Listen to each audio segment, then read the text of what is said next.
ለንግድ የሚመች መንገድም ወሳኝ ነው። በኢትዮጵያና በህንድ መካከል ድልድይ እንጂ ዳገት አልነበረም በታሪካችን። ለዚህም ባህላችን በርካታ ነገሮቻችን ይተሳሰራሉ። ዛሬ የኛ የሆነውን ቀይ ባህር መልሶ ለመጠየቅ የሚሰጋ የሚጠራጠር ትውልድ መፈጠሩ የስነ ልቦና ስብራት አካል ነው። አንችልም ብሎ ነው የሚያስበው። እኔ ላረጋግጥላችሁ እወዳለሁ፣ ኢትዮጵያ ትችላለች። የዛሬ 155 ዓመት ስዊስ ካናል በጀግኖች ልጆቻቸው መስዋዕትነት ያሳኩ ሰዎች ዛሬ እፎይ ብለው በዓመት በትንሹ 10 ቢሊዮን ዶላር ላፍ ያደርጋሉ። ስዊስ ካናል ሲሰራ እዚህ ኢትዮጵያ ውስጥ ወይም ደቡብ አፍሪካ ወይም ናይጄሪያ የሞቱ ሰዎች ነበሩ። ሰው ይወለዳል፣ ይሞታል፣ ግን ታሪክ የላቸው።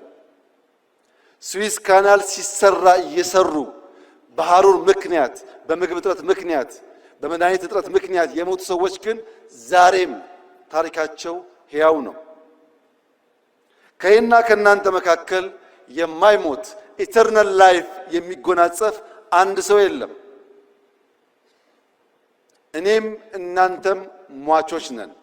የማይሞት ታሪክ ሰርቶ የሞተ ሰው ለዘላለም ስሙ በትውልድ መካከል የሚተላለፍ ስለሚሆን ኢትዮጵያን የሚያክል ሀገር ኢንካፕሱሌትድ ሆና ለልጆቻችን መሸጋገር አለበት ብሎ ማመን ተገቢ ሐሳብ አይደለም። ተገቢ ሐሳብ አይደለም። ይህን ለማሳካት ውጊያ፣ ግጭት ያስፈልጋል ብለን አናምንም። ለዚህም ነው ለ5 ዓመታት ስንለማመጥ የነበረው።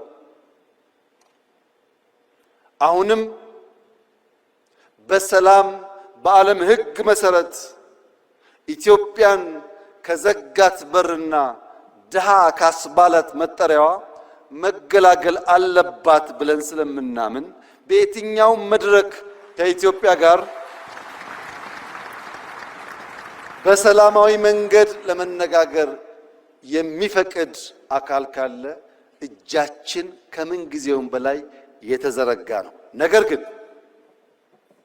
ነገር ግን ኢትዮጵያ የጂኦግራፊ እስረኛ ሆኗ ለዘላለም ትኖራለች ብሎ የሚያስብ ኢትዮጵያዊ ካለ እርሱ የሞተ ነው።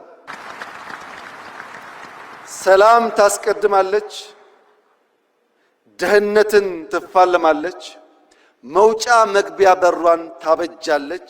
ይህ አይቀሬ ጉዳይ መሆኑን ተገንዝበው ወንድም እህቶቻችን በፈጠነ ጊዜ ለድርድር ራሳቸውን ዝግጁ እንዲያደርጉ ማድረግ ነው። ይሄ መንገድ የአቅምና የአቋም ድማሮ ስለሚያመጣ የአቅምና የአቋም ድማሮ ሲፈጠር ደግሞ የኔ ህልም ፓርላማው ለምስራቅ አፍሪካ ወንድሞቻችን ይሄን ያክል ቢሊዮን ይበቃል፣ ይሄን ያክል አይበቃም ብሎ በጀት ላይ መከራከር የሚጀምርበትን ጊዜ